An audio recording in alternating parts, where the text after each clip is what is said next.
अहिल्यादेवी होळकर, पुण्यश्लोक अहिल्यादेवी होळकर शेतकरी कर्जमाफी योजना जी घोषित केली होती, त्या योजनेच्या अंतर्गत आषाढीला आपण पहिली यादी घोषित केली होती। घोषित केलेली यादी ही आपण सर्व ग्रामपंचायतींना पाठवली आणि अगदी सिंपल अशा पद्धतीनं जे काही शेतकरी आहेत त्यांनी केवळ जाऊन आधार ऑथेंटिकेशन करायचं, कुठलाही अर्ज नाही किंवा कुठल्याही प्रकारचे इतर गोष्टींची आवश्यकता नाही। अशा पद्धतीनं ॲग्रीस्टॅक नंबर आणि आधार ऑथेंटिकेशन करून त्यांची खाती नील करायची, अशा प्रकारचं आपण काम हातामध्ये घेतलं होतं। आज जवळपास 5029 कोटी रुपये हा पहिला हप्ता 6,22,207 शेतकऱ्यांच्या खात्यामध्ये गेला आहे आणि ही खाती नील झालेली आहेत। मध्यंतरी काही गैरसमज असे झाले होते की आमच्यावरचं कर्ज जास्ती दिसतंय आणि आमच्या नावावर अप्रूव्ड पैसे कमी आहेत। त्याचं कारण जे काही NPAवर लावलेलं व्याज होतं त्या व्याजामुळे ते जास्त दिसत होतं। बँकांनी ते व्याज रद्द केल्यामुळे आता अकाउंटमधले पैसे आणि शासनाने त्यांच्या अकाउंटला भरलेले पैसे, म्हणजे कर्जाचे पैसे अकाउंटमधले आणि शासनाने भरलेले पैसे हे सारखे असल्यामुळे ही अकाउंट नील झालेली आहेत। आता रोज मोठ्या प्रमाणात ही अकाउंट्स येत आहेत। अशी व्यवस्था केलेली आहे की जसे जसे अकाउंट्स येतील, ऑथेंटिकेट होतील, तसं तसं त्या खात्यांमध्ये पैसे जातील। अजूनही म्हणजे जवळपास हे 18-19 लाख अकाउंट जे आहेत याची प्रोसेस चालली आहे। 12 लाख अकाउंट जे आहेत हे बँकांना परत पाठवलेले आहेत, कारण बँकांनी त्यात चुका केलेल्या आहेत। बँकांनी हे सांगितलं आहे की साधारणपणे आठवड्याभरामध्ये तेही अकाउंट सुधारून आम्ही परत करू। त्यामुळे मला असं वाटतं की आता हे जे काही सगळे अकाउंट्स आहेत हे सगळे क्लिअर होऊन आणि त्याच्यामध्ये पैसे टाकण्याची सुरुवात झालेली आहे। पुढच्या काळामध्ये सगळे जेवढे अकाउंट्स ऑथेंटिकेट होतील त्या सगळ्या अकाउंट्समध्ये पैसे टाकून आपल्या शेतकऱ्यांना कर्जमाफीचा पूर्ण जो काही बेनिफिट आहे हे आपण त्या ठिकाणी देणार आहोत। आता रोज जसे जसे अकाउंट येतील तसे तसे पैसे भरले जातील। सुरुवातीच्या पहिल्या टप्प्याला याकरता वेळ लागला की आपण हे ठरवलं होतं की याद्या ग्रामपंचायतपर्यंत जातील, त्या ठिकाणी याद्यांचं वाचन होईल, लोकांना हे समजलं पाहिजे आणि मग लोकांनी फक्त आपलं आधार ऑथेंटिकेशन करायचं आहे। ते आता खूप जोरात चाललेलं आहे। शेतकरी मोठ्या प्रमाणात ते करतात। ते झाल्याबरोबर आमच्याकडे जसं अकाउंट येतो तसं आम्ही पैसे भरणं सुरू करतो। बघा, 1 महिन्याभरात झालं पाहिजे, पण त्यात आपला जुना जो साधारणपणे अनुभव आहे त्याच्यामध्ये 80% काम एका महिन्यात होतं। 20% कामाला वेळ लागतो, कारण त्यात काही ना काही अडचणी, इतका लाखो शेतकऱ्यांचा जो रेकॉर्ड असतो, कुठे शेतकऱ्याची अडचण असते, कुठे बँकेची अडचण असते, काही ठिकाणी आता अशाही केसेस आहेत की वडिलांच्या नावाने कर्ज आहे, वडील गेले आहेत, मग ते म्युटेशन करून ते कर्ज त्या ठिकाणी आपल्याला रद्द करायचं आहे। अशा कागदपत्राच्या पूर्तता चालत असतात, पण 80% काम मात्र वेळेत होतं।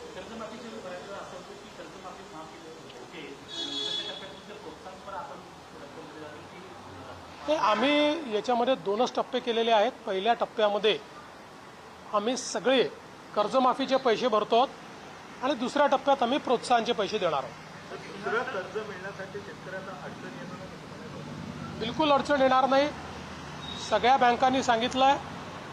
काही अशाही पद्धतीनं अफवा पसरवल्या जात आहेत की OTS झाला आहे त्यामुळे सिबिल तुम्हाला लागेल, असं कुठेही नाही। यात कुठलंही OTS नाही आहे। फक्त लावलेलं जास्तीचं व्याज हे रद्द केलेलं आहे, बाकी पूर्ण पैसे सरकार भरते। त्यामुळे कुठल्याही शेतकऱ्यावर सिबिलची अट लागणार नाही आहे. जे 12 लाख अकाउंट्स बँकेने परत पाठवले त्यामध्ये नेमक्या कुठल्या प्रकारच्या त्रुटी आहेत, म्हणजे पुढचे जे येणारे टेक्निकल त्रुटी आहेत. काही ठिकाणी अकाउंट दुबार आलेले आहेत, त्यामुळे ते 2 अकाउंट आहे की 1 अकाउंट आहे हे पाहावं लागणार आहे.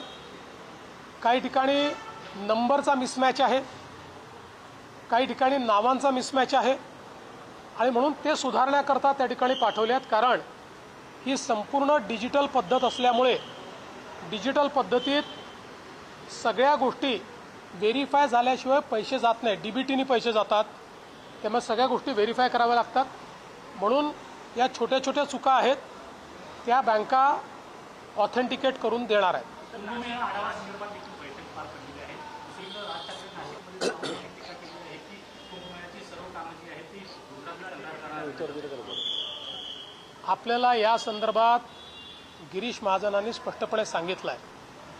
तथापि मी पुन्हा एकदा सांगतो, एकतर गुजरातचे दिले वगैरे सपशेल खोटं आहे, पण काही असू शकतात. आपल्याकडे देशामध्ये आणि कुठल्याही राज्यामध्ये कंत्राटं देताना त्या व्यक्तीची जात पाहता येत नाही, त्याची भाषा पाहता येत नाही, त्याचा धर्म पाहता येत नाही, त्याची बिड कॅपॅसिटी किती आहे, त्याचं क्वालिफिकेशन काय आहे, कंपनी बघायची असते, कंपनीच्या मागे कोण आहे हे बघितलं जात नाही. मला या गोष्टीचं समाधान आहे की जे काही या ठिकाणी टेंडर दिले गेलेले आहेत हे अतिशय कॉम्पिटिशनने दिले आहेत, ते बिलो दिले गेलेले आहेत आणि 3 प्रकारचे क्वालिटी चेक्स हे त्याच्यावर लावण्यात आलेले आहेत. त्यामुळे क्वालिटी चेक झाल्यानंतरच त्या ठिकाणी पैसा मिळणार आहे. आता पाहिजे असेल तर या कंपन्यांच्या मागचे जे काही मराठी लोक आहेत त्यांचे नाव आपण पाठवून देऊ, पण मला असं वाटतं की अशा पद्धतीनं आपल्याकडे पद्धतच नाही. आपल्याकडे ज्यांची बिड कॅपॅसिटी असते, जे क्वालिफाय होतात ते टेंडर भरतात. ते आज आम्ही MNGLच्याही लोकांना बोलवलं होतं. नाशिकमधला मुख्य प्रॉब्लेम हा MNGLमुळे झाला आहे. सगळे रस्ते MNGLला आपण पाईपलाईन टाकण्याकरता मान्यता दिली होती आणि ती महत्त्वाची आहे गॅस पाईपलाईन. ते गॅस पाईपलाईन टाकल्यानंतर घरोघरी जे कनेक्शन द्यायचे आहेत त्याला ते उशीर लावत असल्यामुळे जिथे पाईपलाईन टाकली आहे तिथे घरचं कनेक्शन देण्याकरता पुन्हा खोदावं लागेल, म्हणून आपल्याला रस्ता करता येत नाही आणि कनेक्शन अतिशय धीम्या गतीने ते देत आहेत. फक्त 44,000 कनेक्शन त्यांनी दिले आहेत. आत्तापर्यंत 2 लाख कनेक्शन पूर्ण होणं अपेक्षित होतं. एकूण 4 लाख कनेक्शन आहेत, पण 2 लाख आत्तापर्यंत पूर्ण होणं अपेक्षित होतं. ते काही त्यांनी दिलेलं नाही. त्यामुळे त्यांनाही अतिशय खडसावून सांगण्यात आलेलं आहे. त्यांना एक प्लॅन तयार करायला सांगितलेला आहे. त्या प्लॅनच्या अंतर्गत त्यांनी ते काम करावं असं अपेक्षित आहे.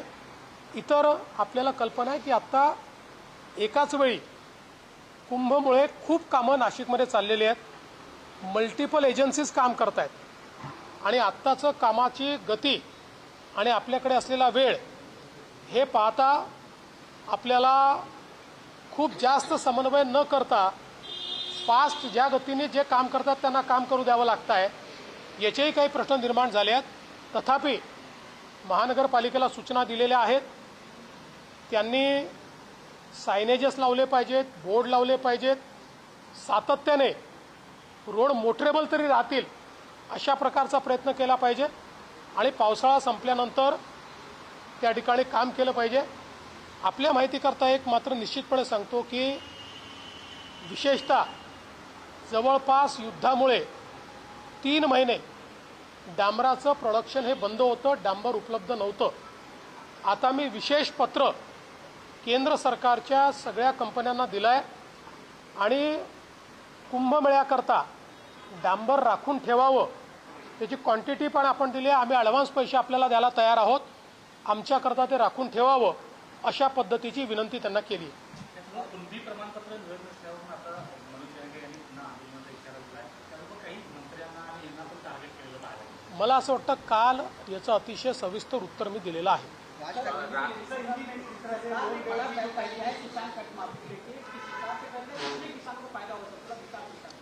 देखिए, एक बहुत अच्छा निर्णय पुण्यश्लोक अहिल्या देवी होळकर कर्ज माफ़ी की योजना हमने घोषित की।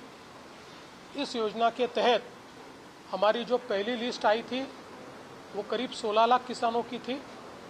उस लिस्ट को हमने फील्ड में भेजा, उसमें आधार ऑथेंटिकेशन किया और जिनका आधार ऑथेंटिकेशन हुआ, ऐसी पहली लिस्ट करीब 6,22,000 किसानों की, उनके खातों में 5,000 करोड़ से ज़्यादा पैसा आज हमने जमा किया है।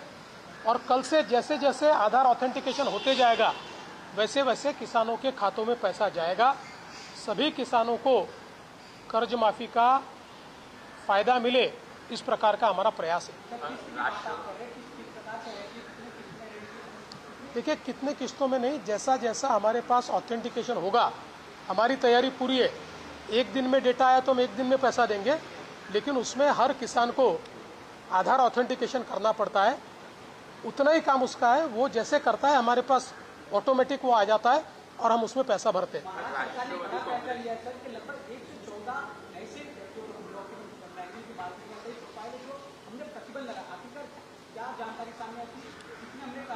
देखिए, ऐसा है कि नेट के ऊपर, डार्क नेट के ऊपर या कुछ अलग अलग प्रकार के पब्लिकेशंस के माध्यम से कुछ इस प्रकार के की किताबें, कि जिन किताबों में बड़े पैमाने पर रेडिकलाइजेशन करना, बॉम्ब कैसे तैयार करें, हमला कैसे करें, इस प्रकार की कई चीज़ें उनमें दिखाई दे रही थी। और हम लोग जानते हैं कि चूँकि एक्सप्रेसली इनको बैन करने के लिए हमारे पास इससे पहले कानून नहीं था, लेकिन अब हमारा नया कानून जो मंजूर हुआ है उसमें उसको बैन किया जा सकता है। तो मुझे लगता है कि बिल्कुल अच्छी कार्रवाई हुई है। सर, मराठीमध्ये सांगा, दहशतवादींना ज्या पद्धतीने प्रोत्साहन देणारे 114 आहेत त्या बाहेर करण्यात आलेल्या आहेत। अशा प्रकारचं मटेरियल की ज्याच्यामध्ये रॅडिकलायझेशन करणं, बॉम्ब तयार करणं, हल्ले कसे केले पाहिजेत, एकल हल्ला कसा केला पाहिजे, अशा प्रकारच्या इन्फॉर्मेशन रॅडिकलाइज करण्याच्या दृष्टीनं जी काही नेटवर, डार्क नेटवर, पब्लिकेशन्समध्ये असं जे मटेरियल सर्क्युलेट होत होतं, हे बॅन करण्याकरता राज्यामध्ये एक्सप्रेस कायदा नव्हता। परंतु आता आपण जो जनसुरक्षा कायदा तयार केला, त्या कायद्यामध्ये अशा प्रकारचं मटेरियल बॅन करून त्याचं सर्क्युलेशन करणाऱ्यांवर आपल्याला कारवाई करता येते। त्यामुळे ती कारवाई राज्याने केली आहे। तर राष्ट्रवादी काँग्रेसकडनं प्रशांत किशोर यांना राजकीय सल्लागार म्हटल्यानंतर कुठेतरी भाजप नाराज आहे, अशा प्रकारच्या बातम्या, चर्चा सुरू आहेत। पहिल्यांदा तर त्यांनी कोणाला नेमलं हे देखील आम्हाला माहिती नाही। आम्हाला अधिकृतपणे त्यांनी कोणाला सल्लागार नेमलाय हे आम्हाला त्यांनी कळवलेलं नाही। त्यामुळे या संदर्भात त्यांच्याशी चर्चा केल्यावरच मी या संदर्भात बोलेन। पण एकूणच कुठेतरी प्रशांत किशोर यांची नेमणूक झाल्यामुळे अरे, मला माहितीच नाही नेमणूक झाली तर तुम्ही मला का विचारता? माझ्या पक्षाचं मला विचारा।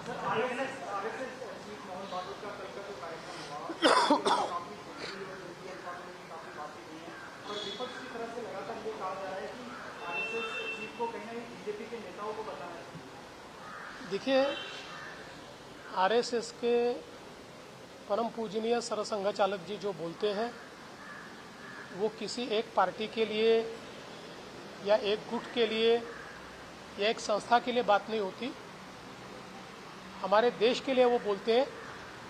मुझे ऐसा लगता है कि चाहे वो पक्ष हो चाहे विपक्ष हो, उन्होंने जो बातें कही इस देश के हित की बातें कही है, सभी के लिए कही है, सभी उसमें से बोध लेंगे। और अगर हमारे विपक्ष को बातें पसंद आई है तो मैं उनका अभिनंदन करता हूं, उनको बधाई देता हूं।